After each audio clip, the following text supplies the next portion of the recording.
welcome back to From Wayne to Wonder. My name is Kyle, your host, guys. Welcome to our Batman review. Tonight, guys, we are reviewing Batman Forever, the 1996 movie? 95, 96? One of those. This one, guys, obviously a little bit different than the previous ones. If you guys haven't seen it before, what we do is I give my thoughts on the movie. I also give The Hero We Deserve, which is my favorite character. We do a reward for the worst character, which is the one who watched the world burn. And then, guys, we do a score out of 10. So, and of course, the rankings at the end, guys. So this is now our fourth movie. We did the 1966 Adam West Batman. We did the 1989 Batman. Then we did Batman Returns. And now, guys, we are back with Val Kilmer's rendition of Batman and Batman Forever. Guys, honestly, I didn't look at this up ahead of time. I forgot that Val Kilmer played Batman. And so I thought Michael Keaton had 4 Batman films. And so I was expecting Michael Keaton. I come in here, guys. I'm like, all right, hot entrance. And then we get right off the bat, guys. This movie is so over the top, and I'm so here for it. It's a very good mix of a little bit of 1966 Adam West goofy Batman, but a lot of serious Batman too. It's like a perfect blend of taking kind of what Keaton did, right, and which is mostly just stare super focused at the camera, and then take that Adam West 1966 like kind of goofy Batman, and put those together and kind of blend it up into a love child. Obviously, guys, we get some standouts like Jim Carrey as the Joker, who I just thought was absolutely just phenomenal. Like I love Jim Carrey, and I think this is like a hit or miss. So if you love Jim Carrey, I think you're going to love this performance. If you don't like Jim Carrey, obviously this isn't going to be for you. We also get Tommy Lee Jones as Two-Face, which I love Tommy Lee Jones. I love his performance. He's also very over the top, very eccentric. But the problem with this movie, or one of the problems with this movie, I would say, is that they didn't do a full reboot. They have the same Alfred, which is really strange because we saw in the 1989 Batman that Billy D. Williams gets introduced as Harvey Dent, and we're like, oh, great. I talked about it before in my old review, guys, where it's like we're going to get a black Harvey Dent. That's awesome. Really cool. Billy D. Williams, known as Lando Calrissian, he's a great actor. And that just didn't happen. And nothing came of that movie. And so I'm like, all right, well, in the 1989 Batman, we had Joker. And then in Batman Returns, we had Penguin, played by the lovely Danny DeVito. And then I was like, okay, so we've had Joker, we've had Penguin. I'm like, are we going to get, Riddler? Are we going to get Two-Face in this movie? And we do. We get both of them. And it's great, except this movie suffers a little bit from the fact that there's too many villains, like so many superhero or especially Batman movies just suffer from, where it's like, okay, Jim Carrey as Edward Nygma as the Riddler, fantastic. Absolutely fantastic. Loved his performance. Tommy Lee Jones, very good, but there's the two of them, and it's like, well, who's the main villain here? And they have to team up, and eventually they get the Robin team up at the end, which is really cool. But a few things I loved, guys. Like I mentioned, Jim Carrey's performance, Tommy Lee Jones' performance. I really liked the actress who played. I almost want to say Catwoman, and then I almost want to say Vicky Vale. And it's interesting that Bruce once again is just pulling in like the blonde girls, and in this case, she plays this character below. We're going to be editing this one so much. Oh, it's actually Nicole Kidman who plays Dr. Chase Meridian, who's the love interest of Batman. And it's like the classic, like, I'm in love with Batman. And then she's hanging out with Bruce, and she's like, you're so lame. I wish I was Batman. He was more mysterious. And then they get the kiss, and it's interesting, but it's just like, okay, we've seen this before. But I will say, guys, I really liked Val Kilmer's rendition of Batman. I thought he was good. With that being said, I thought we had 4 Keaton movies, right? So I was going in, I was like, all right, I haven't loved Michael Keaton. We've talked about that in the reviews, but I'm like, we got 2 more movies, see if he improves. And then for Kilmer to start off, where, Alfred is telling him like, sir, can I ask you to pack a sandwich? And he's like, I'll do drive-through. And I was like, oh, well, that doesn't really sound like Michael Keaton, but I was like, maybe he was doing like a voice there. And obviously you can't really tell with the cowl and stuff. And so it's like the Batmobile is mostly the same. We got the same air jet. It's weird because it's like, why is this in the same universe? You have the same Alfred, but there's like no mention of like, obviously they can't be like, oh, you're a different Bruce, because that would just take you out of the world. But it's just strange because for 2 movies you build this Keaton Alfred relationship, and I didn't think it was super strong. But then you have the same Alfred and a completely different Bruce, and it's like, whoa. And there's like no even like tongue in cheek acknowledgement that this is a new Bruce, and so it's kind of weird. I liked it because I wasn't a big fan of Michael Keaton. Let me phrase that, guys. I love Michael Keaton. I think he's a great actor. I talked about this, guys, in my past reviews. He's fantastic. Loved him as Vulture, and I just don't think he's the best Batman. I think Val Kilmer was a really good Batman here. I think he did a really good job of playing finally that cool, like kind of playboy, mysterious kind of man, but he's super intelligent. And I love when he goes to see the Riddler, and the Riddler's like showing off after Jim Carrey's got his glow up and he's got his suit on, and he's like showing him about how he can like manipulate the brainwaves or whatever to see that. He's basically building like a VR headset, but he's taking the brainwaves from everyone, so he's getting like their credit cards and stuff like that. But Bruce goes to see him at the party before Two-Face crashes it, just challenges him intellectually, and it's like, oh, no one has been able to challenge the Riddler like that. And so Bruce is kind of his only equal there, which is really nice because, you know, obviously Bruce goes to see the Riddler in the beginning, and he's like all excited about his like invention, but he has like this prototype, and then there's that crazy scene where he puts it on with like the Colonel, basically this like weird guy, and he's like, and it's like it's good, so good, dude. Again, if you love Jim Carrey's antics, you're gonna love this movie, and if you don't, then you're gonna be like, this is the dumbest thing I've ever seen, and it's very over the top and dumb, but I'm just going to say, guys, without getting too much into it. Oh, one other thing I want to say, though, the Flying Graysons, that scene was tragic and messed up and fantastic. So they all have the Robin suits. Obviously, it was super, super cool, dude. And you know it's going to end in tragedy. But the fact that Two-Face crashes the show there, and he's like, this is tonight's entertainment or whatever. And it reminded me of Dark Knight a little bit. And he like puts the dynamite ball up to the top, and the Flying Graysons are like doing these tricks, and it's really, really cool. I love how they set up, like, you know, Richard's going to be doing this trick without the safety net.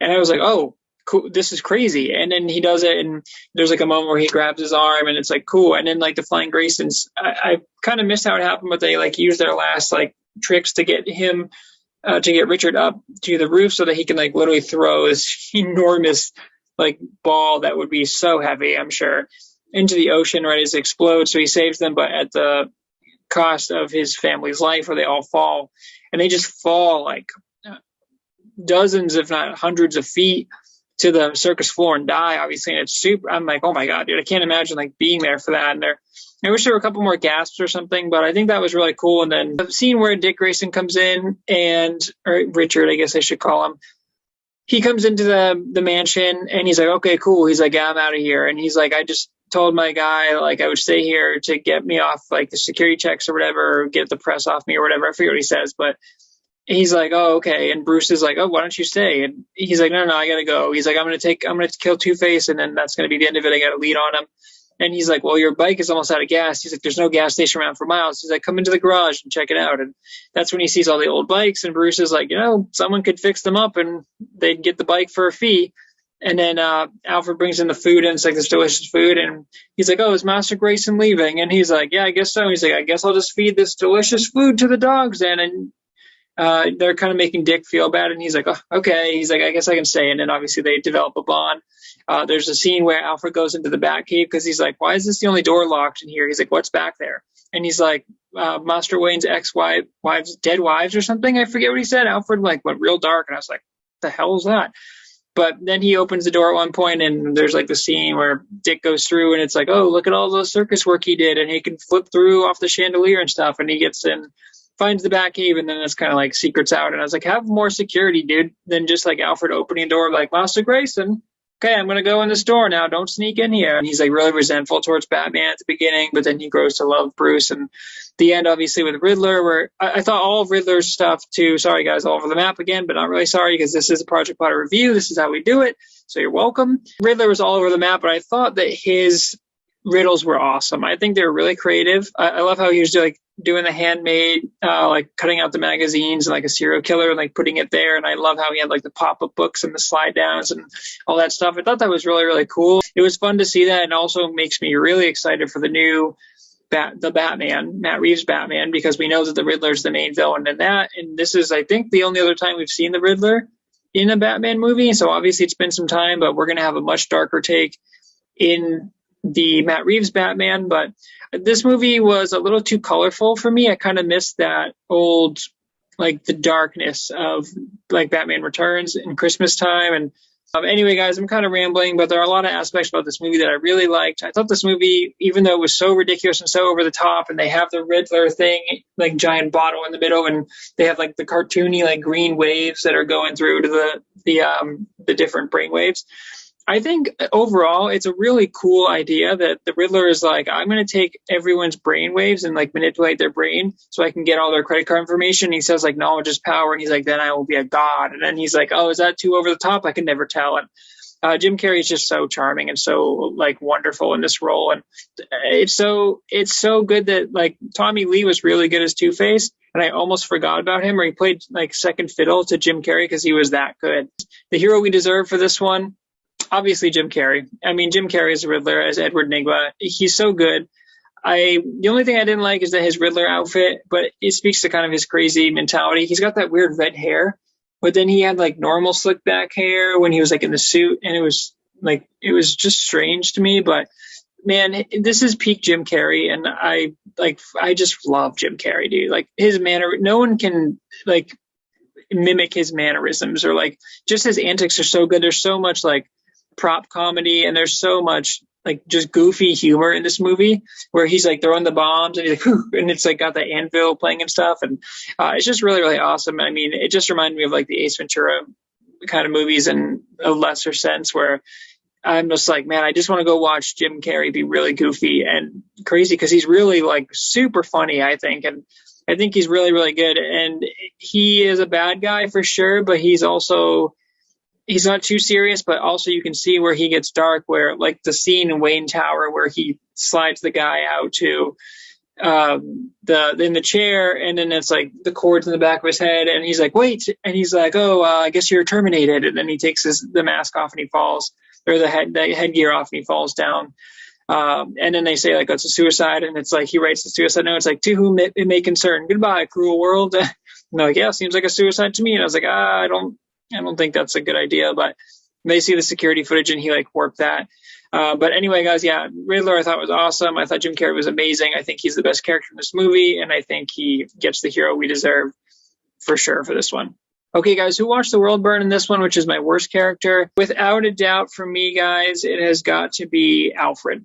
I just don't really like Alfred in this movie. I don't really like Alfred in the first two Keatons either. No offense to Michael Gough for his performance. It's just, compared to the other Alfreds, I mean, guys, Michael Caine is my Alfred, and it's hard, but I like a wise, quiet Alfred. This is a little bit more of a goofy Alfred, but I can't, like, that Bruce Alfred relationship is not being sold to me. I just can't believe it. I don't know what it is, but there's just something about it where Alfred just kind of doesn't feel that important, and Bruce relies so much on Alfred.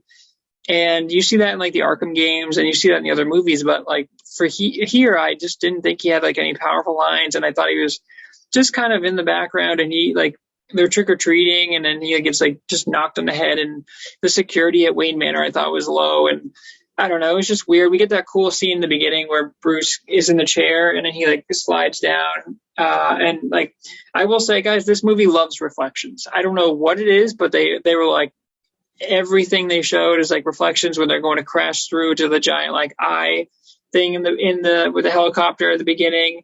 There's a huge reflection there. There's a couple others I'm forgetting about, but Bruce goes down. The one time I thought it is done well was when Bruce goes down in the tube and he's like, Alfred, I need to go, or whatever. And like half of the face is Alfred and half of it's Bruce. And I was like, okay, that's really cool. But yeah, I just didn't think Alfred was very good in this. It's just not my cup of tea for Alfred. And so I thought he was the worst one, and he watched the world burn.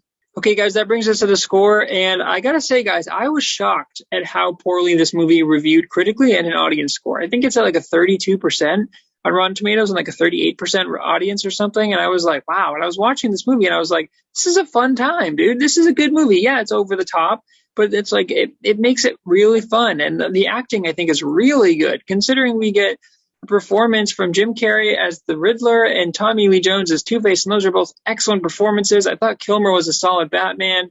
Nicole Kidman as Dr. Chase Meridian, I thought she was really good too. Chris O'Donnell as Robin, I think, made Robin a really cool character. And there's a scene I didn't mention, guys, where Robin goes, he steals the Batmobile, which is awesome, dude. Like, talk about an awesome plot twist. When he's like, he stole the car, and he's like, oh, which one? And he's like, the Bentley? And he's like, no, the other one.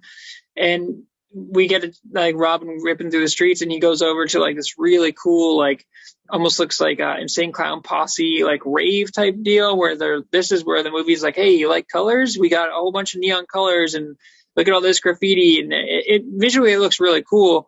But Robin shows up, and he's just like whipping around, and he's like, oh, what? He's like, I'm Batman, and they're all laughing at him. He's like, what? I forgot my costume, and then he kicks ass. And it's like, dude, this Robin is really cool. And he's got his own, he rides a motorcycle. And it's like, I feel like Robin is just like that, like nerdy, like sidekick no one really cares about. And it's like, this Robin is badass, dude. And I was like, oh, okay. And, you know, there's like a hot girl there. And she's like, what? Doesn't Batman ever kiss the girl? And then he just like makes out with this girl. And then he's like, I could get into the superhero business. And it's a cheesy line, but I'm like, this Robin's dope. And this movie is a ton of fun. It's very over the top. It's very, like, the plot is kind of like, it's a little cheesy. It's like Saturday morning cartoony, but I had a really good time with this movie, guys. And that's why I'm giving this movie an 8.3, because I have to say I would probably watch this movie above the 1989 Batman again. And I just didn't vibe well with Keaton. And I thought Kilmer's performance was really good here. I didn't think it was a great performance. I think that like Bale still gives a better performance. And then I haven't seen the Affleck movies, but I'd have to go back. I kind of liked his Batman. We're not going to be reviewing those for this series, guys, but I just thought it was a solid performance all around, and I think it was a ton of fun, and I had a blast with this movie, and it's something I would probably watch again over like a 1989 Batman, just for kind of the playful nature and just the semantics of it. So it was fun, and I don't think it's the best Batman movie ever made, but I definitely think it's not the worst, and I would say an 8.3 is probably a fair score. Okay, guys, that brings us to the rankings here. This is our fourth movie. So previously we had Batman Returns at number 1, 1989 Batman, and then the 1966 Batman. Guys, I'm going to say, to the surprise of even myself, this one's going to slot in number 2. So we're going to go Batman Returns, number 1, Batman Forever, number 2, 1989 Batman, and 1966 Batman, number 4. I really wanted to like 1989 Batman more, and it's got a very different style here than this movie, and I kind of missed the dark tone a little bit, but I just thought this was a fun time. And when I think about these rankings, right, I think about how is Batman portrayed as a character, how are the surrounding characters, the surrounding cast, and kind of what is this interpretation of Batman, and the replayability, of course, of the movie, or the rewatchability of the movie. And so I look at the list and I'm like, yeah, everyone raves about 1989 Batman, but I thought, and Jack Nicholson was fantastic as Joker, but I was like, I didn't love Keaton as Batman, and I didn't love Alfred. And it's like, if I don't love Alfred, I don't love Batman. What are we doing here? And so the 1966 Adam West Batman, as much as I appreciate that was a different time and a goofy era, that's going to go last for me. And then I'm like, would I rather watch this movie again or 1989 Batman? And I have to say, guys, I would rather watch this movie first. And I really, really, really enjoyed Batman Returns. So it's definitely not better than that movie, but I have to go Returns Forever, 1989, 1966. It's my new rankings, guys. And I don't think that this will stay at number 2 for long. I'm sure that this is going to slide down, especially when we get to the Dark Knight trilogy. But for now, guys, your 4 movies, that's where we're at. Okay, guys, well, that's it for another episode of From Wayne to Wonder. Thanks for checking out the channel, guys. Appreciate you guys. Go check out the other content, of course. Like, comment, subscribe. And until next week, guys, I'm Batman.